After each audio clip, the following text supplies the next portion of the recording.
વિકાસના બંગડા ફૂંકતા ભાજપ શાસિત સુરત મહાનગરપાલિકાનું કહેવાતું સ્માર્ટ વહીવટ કે જે પીવાનું શુદ્ધ પાણી આપવામાં સાવ નિષ્ફળ ગયું છે તેવો આક્ષેપ અસલમ સાયકલવાલાએ કર્યો હતો. સુરત મહાનગરપાલિકાના સેન્ટ્રલ ઝોન વિસ્તારમાં મનપા અને ઝોનની મુખ્ય કચેરીની નજીકમાં આવેલ વરિયાવી બજાર પાસે વોર્ડ નંબર 12 ખજુરાવાડીમાં સ્થાનિક અગ્રણી નાઝીમ પઠાણના મકાન સહિત અન્ય મિલકતોમાં સુરત મહાનગરપાલિકાના પાણી સપ્લાય સમયે સાંજે 7 કલાકે આવું જીવાતવાળું પાણી આવે છે. સ્થાનિકો દ્વારા અગાઉ ફરિયાદ કરવા છતાં ગઈકાલ સાંજ સુધી ગંદા પાણીની સ્થિતિ યથાવત રહી હતી તેમ અસલમ સાયકલવાળા પૂર્વ નગર સેવકે જણાવ્યું હતું.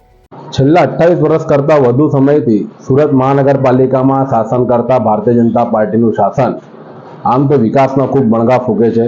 સુરત મહાનગરપાલિકા એક કહેવાતો સ્માર્ટ સિટી છે, પરંતુ સુરત મહાનગરપાલિકાની મુખ્ય કચેરી અને સેન્ટ્રલ ઝોનની મુખ્ય કચેરીથી માંડ અડધા કિલોમીટર દૂર આવેલ વરિયાવી બજાર સ્થિત ખજુરાવાડીના વિસ્તારમાં છેલ્લા 15 દિવસથી જીવાતવાળું પાણી આવી રહ્યું છે. સુરત મહાનગરપાલિકાનું જે સાંજે પાણી સપ્લાય થાય છે એમાં પાણી જીવાતવાળું છે, પીવાલાયક નથી.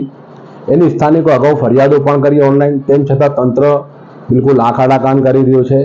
અને ગઈકાલ સાંજે ત્યાંના સ્થાનિક આગેવાનોએ મને ફરિયાદ કરી અને એ ફરિયાદને આજે મેં મ્યુનિસિપલ કમિશનરના તંત્રને કાન આંબળ્યા એમને આંખો ખોલવાનો પ્રયાસ કર્યો છે.